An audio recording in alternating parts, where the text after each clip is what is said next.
What's up, everybody? Welcome to my channel. Today I'm gonna continue working on the Mercedes C230. So last time I replaced the hood shocks, I also did the window regulator. I was missing a couple of sensors. I got those, I installed them. I also had to replace the battery. So today I'm gonna continue working on the car. I still gotta take care of a couple of codes. It has a misfire. There's a problem with the transmission. So I finally got it on the lift. I'm gonna get it up in the air and I'm gonna check underneath. I know it has an oil leak, so I'm gonna check the whole car and I'm gonna get the car running properly. Okay, so the first thing I wanna do, I wanna replace the spark plugs. Then I wanna do an oil change. And if I need coils, I got extra coils. So I got these ones from the junkyard. They don't look that bad. I already tested them and they seem to be working. So hopefully I get lucky. If not, I'll just get new ones. But I got these ones from the junkyard just to test them and just to see if this is one of my problems. But if you guys have a bad coil, I recommend you guys get a new one. These caps, they go behind the heads. I'm gonna replace them because the ones I have, they're leaking. I'm gonna add silicone. You're not supposed to, but I'm gonna do it just because of personal preference. So I'm gonna go ahead and start working on the car. Okay, so I removed my air filter cover and I already disconnected my coils. So all of the coils are disconnected. I'm gonna go ahead and remove the coils now. I just removed the coils. I just removed the spark plugs and I got them over here. So these are the coils. It has some original coils on the car. These are all original. Now these ones, this is an original coil. So there is two coils that they replaced. And if I remember correctly, it was this cylinder and that cylinder. I'm just gonna keep that in mind. So going back to my plugs, it looks like somebody already replaced the plugs, but they're black. There was a problem with the air fuel mixture, so it wasn't burning properly. Not having the mass airflow sensor could have caused that, but I'm just gonna leave it at that. The other thing I noticed is that this cylinder, there's oil on the spark plug. So this one is not black like the other ones. And I don't know if you're able to see it, but it has a little bit of oil. So this is what I'm gonna do next. I'm gonna go back to the engine and I'm gonna do a compression test before I install the rest of the spark plugs. Now going back to the coils, I know that they replaced the coil on this cylinder and the last cylinder. So I'm gonna put attention on those two. So I'm gonna go ahead and grab my compression tester and I'm gonna go ahead and test all the cylinders. Okay, so I just checked compression on all cylinders and all of them are okay except this one. So the one where I found oil, there's no compression. I'm gonna show you guys real quick.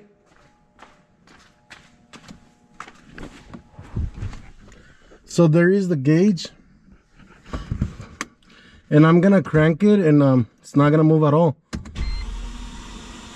It's not moving and you can't hear any compression. Now I'm gonna figure out why there's no compression.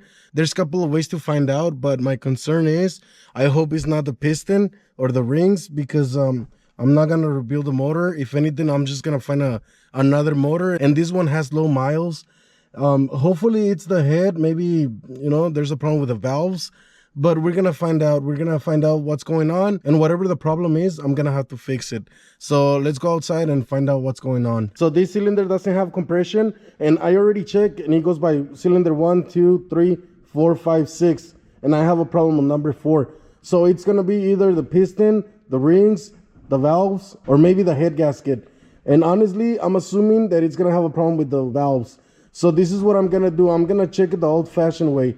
I'm gonna add oil, and if the compression goes up, then it's gonna be the rings. But if the compression stays the same, then it's gonna be the valves. Regardless, I'm gonna have to remove the head and I'm gonna have to check what's going on. But before I do, I wanna get an idea of what the problem is. Now, if I have to remove the head, I'm gonna pull out the whole motor and I want to replace some gasket seals. I just wanna freshen up the motor a little bit before I drop it back in. Might as well. That way, it'll give me the opportunity to open it up and really see what's going on inside the motor.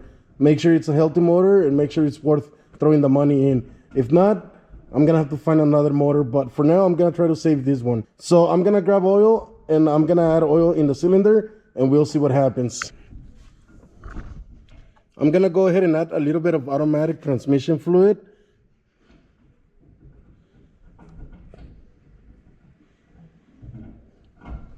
Well, I added a lot, but I just wanna make sure it's gonna work. So I'm gonna go ahead and connect the gauge and I'm gonna crank it again and see what the compression is. Okay, so I'm gonna go ahead and crank it and hopefully I get some compression. But I'll be honest with you, I hope I don't get any compression, because if I do get some compression, it's gonna be the rings, and it's a lot easier just to fix the head. So let's see what happens.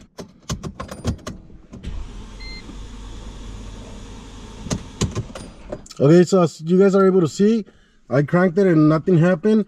So the problem is on the head, hopefully. So I'm gonna go ahead and pull out the motor. I'm gonna take it apart and we're gonna find out what's going on. But first, I'm gonna raise the vehicle. I just wanna take a look underneath the car and make sure everything is good. Okay, so I'm just gonna take a quick look underneath to see what's going on. And towards the front, there's no coolant leak. Everything looks dry. Over here, I think this is the transmission cooler lines. They look like they're soaked, so I might have to replace those. And over here, there's oil on the catalytic converter, and it's coming from the top. It's actually coming from the, I think that's like a sensor. It's actually the PCB housing, so it goes to the back of the head for the PCB. So that's leaking. I think that's where all the oil is coming from. And over here I have some transmission fluid, and I think they damaged this line over here. So it looks like they kind of cut it and damaged the line. You're able to see it right there. So this right here, it's leaking. I'm gonna have to replace that. And I know I have to remove the transmission conductor. I think it's called the conductor. I'm gonna have to replace that. And I mean, on this side, there's a little bit of oil, and it's coming from the head as well. So, I mean, it'll be nice if I remove the motor, because I'm gonna be able to fix all those oil leaks. And going to the back, they marked the drive line, so somebody probably, oh yeah, definitely somebody took off the transmission. Let me see. So I think I'm gonna pull out the transmission and the engine, and I'm just gonna double check everything. But I mean, going to the back, everything looks okay. I mean, the tires are still okay. This one is still good. I wanted to check the brakes, but I'll probably do that later on. First, I want to take care of that motor, the transmission, make sure it runs good. I'm gonna take the brakes apart, and I'm gonna check the suspension. So once I get it running again, I'm gonna check the brakes and the suspension, and if I need to replace the suspension or the brakes, I'm just gonna go ahead and do it.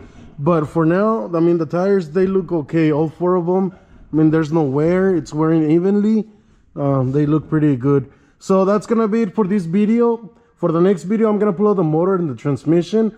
I'm gonna open the motor, I'm gonna remove the head, and we're gonna check it out. We're gonna see what's going on, and we're gonna fix whatever needs to be fixed. So it's gonna be a fun project. So that's gonna be it for now. Thank you guys for watching. Don't forget to subscribe, and I'll see you guys next time.